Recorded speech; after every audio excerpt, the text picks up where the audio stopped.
Previously. Look at Migrated to the USA through the J1 Culture Exchange Program. So if you're a teacher, you are eligible. But before I go into the process, let me talk to you about some pros and some cons so you can make up your mind if this is something that you want to undertake. South Carolina, Miami Bridge, Job Bridge. Yeah. Vacation reach up. Yeah. Oh my God. Altitude way up. Never see bridge a move yet in Jamaica.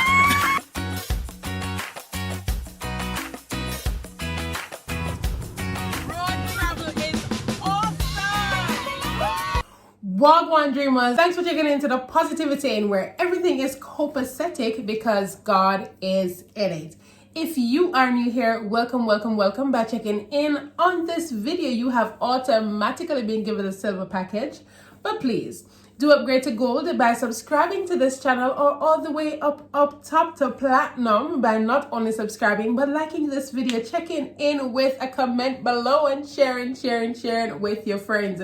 I'm your hostess with the mostest, Daniel Robdon, and beside me is the host, Robdons. All right, and this is part 2 of Migrating to the US. So if you missed part 1, look in the description below, go back and watch it, and then come back and watch this one. Or watch this one first and then go back and watch it after. Make sure you watch this one from start to finish. All right, over to you. Yeah, man, it's time for you to smash them visa and migrate for a new experience. So as mentioned before, we're going to be talking about the USA, migrating to the USA. And this time we're talking about migrating as a teacher to the United States of America on a J1 Culture Exchange program. If you haven't watched the first video, as indicated by my wife, you need to go up there and watch it so that you can hear all the pros and the cons and measure the thing out and decide whether or not you need to migrate. And guess what, by the way, you might not have everything that is required, but hey, it's always best to give it something a try. Keep your option open, try something. You might get a new experience out of it. All right, so that said, we're going to talk about what programs are available for migrating. All right, so first and foremost, there are different programs that are available and all of them will have different experiences. They generally have the same requirements. However, they may have different, as you know, different boss. And not only that, but it also depends on the teacher training that you got, your whatever education, whether it be secondary or primary. Right. All right. So, just remember, with every sponsor comes a different experience, and just be open for that. So we're going to share that. But first of all, let me just establish here that there is a popular myth that you're only needed if you teach perhaps math, English, or science to get to the United States of America. Well, when I checked the records and from our own experience, I was employed to teach social studies. So that means that you can be invited to teach a subject in demand. So as it is now, they employ teachers for K-12, right? Math, science, and English. Math, science, no, sorry, it's not math, science. They employ K-12, math, science, elementary, and subjects in high demand. So what we're saying is it is always supply and demand. Some people leave the job, some people migrate, and some people return to their old country, which means that there are vacancies available. There are also teachers who have also retired. So listen, make sure you try. Make sure you contact the programs and see if they know of any school who is in need of your subject area. Don't just sit there and just fold your arms and give up. Let us try. All right, so the first we're going to talk about is the one I came on. EPI, Education Partners International. And we have placed the link inside of the comment section. Description box. Yeah, please, the link inside of the description section. So please click there and go complete the form. In fact, they have indicated that all you need is an email address. All right, so although them say an email address, they're going to require you to have a teaching degree. All right, so have a degree in teaching. All right, and they require you to have a minimum of 2 years of teaching, active teaching. Means that you're actually a teacher, not just say you're a teacher for 2 years, but you're actually engaged in teaching. Right, because you're going to have to get 2 references, one from perhaps your principal or a senior teacher, somebody in management. All right. I also know that when we were applying, they needed you to have a driver's license. Why? Because when you go to the USA, my youth, my girl, I drive, you gotta drive. It's not like in the UK where you have an efficient bus and train system in every space. Right? In America, it's a capital market. Most people actually drive. And so it's best to have one. But of course, if you don't drive, I've seen persons who actually don't drive, and them just Uber or lift it out. All right, so those services are available for you to take. Can be expensive, and it might be way more convenient if you decide on going there. So that's EPI. Next up, we have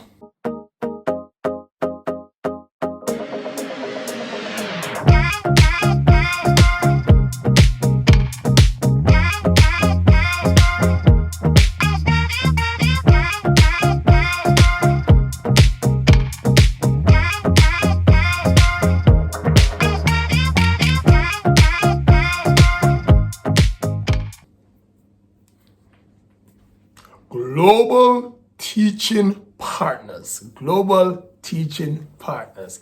And again, they say that they specialize in K-12, math, science, elementary, and of course, subject in ID1. Only, and when you know, say it was kindergarten and not kindergarten, me they think of kindergarten. KINDERGARDEN. Just realize, many years on this earth, that it is actually KINDERGARTEN, kindergarten. And what that is ages 5 to 6 up to year 12. All right, so that means they take in children who are just starting elementary school, and of course those who are getting ready to leave. So those are in their final year 12 students. All right, and of course they're taking you to teach math, science, or subject in high demand. So you need to contact them and check if your subject is in high demand. A lot of vacancies would have been created from different circumstances, as we would have established already. So make sure you check those out. Next, we have FACES. And FACES mean Foreign Academic and Culture Exchange Services. Yeah, so they also take in teachers. You want to check them out. Again, we're placing the link inside of the description for you to go ahead and have that personal conversation.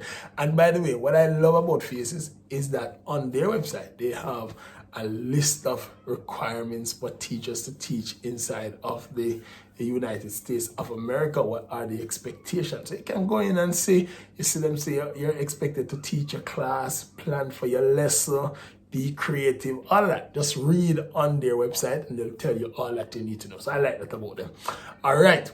And I know persons who have been both on global partners, into global teaching partners, and of course, FACES. Now, the last program I want to recommend is Participate Learning. Yeah. So you can also check them out and see what they have to offer. but you should definitely check these out and think about it. So just to recap, reminding you what you need generally, you need to be a teacher who have a first degree. 2 years experience. 2 years experience. At least. And even if you don't have it, what do you think, honey? Still? Apply. You might get favor. Let them tell you No. no. All right? Never you tell yourself no. Let them tell you no. So, and if at first you don't succeed, try again until you get through. All right, make sure you get that driver's license. A good experience you're going to drive in the United States. Once you apply, what you're going to be entitled to as the #1 applicant is a J1 visa. Your dependents, which are those your children who are 18 and younger, they will become J2 dependent, and if you're married, he or she will be your J2 dependent. All right. Once you have applied, they're going to allow you to do an interview just to shortlist you. Once you think you're a great candidate, which I know you're going to be a great candidate. Okay, all right? submit the documents then. And then what's going to happen after that? They're going to set up an interview for you to interview the principal. Once the principal is happy with you, they're going to send that information across to the agency, who then will become your sponsor. All right, so they are the ones who are going to apply to USCIS for you to get permission to come there and work. What they're going to do is to mail you a I-9 form and make sure that you bring it to embassy. Tell them your dilemma.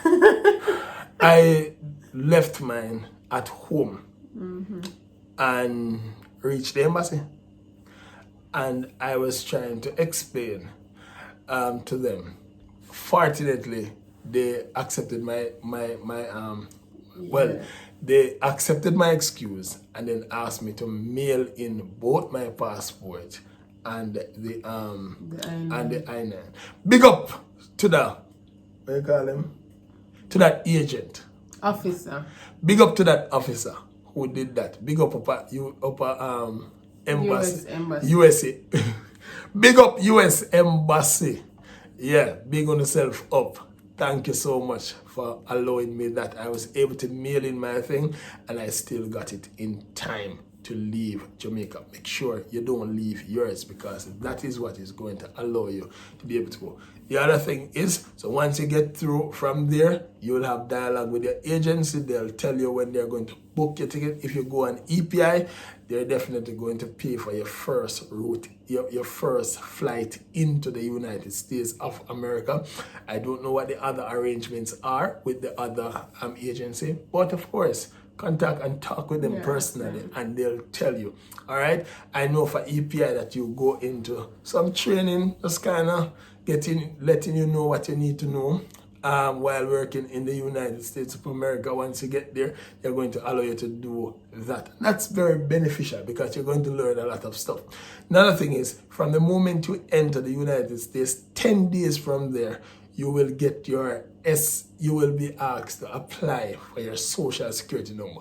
So don't apply before. Make sure you wait until 10 days. So if you arrive on the 1st, apply on the 11th.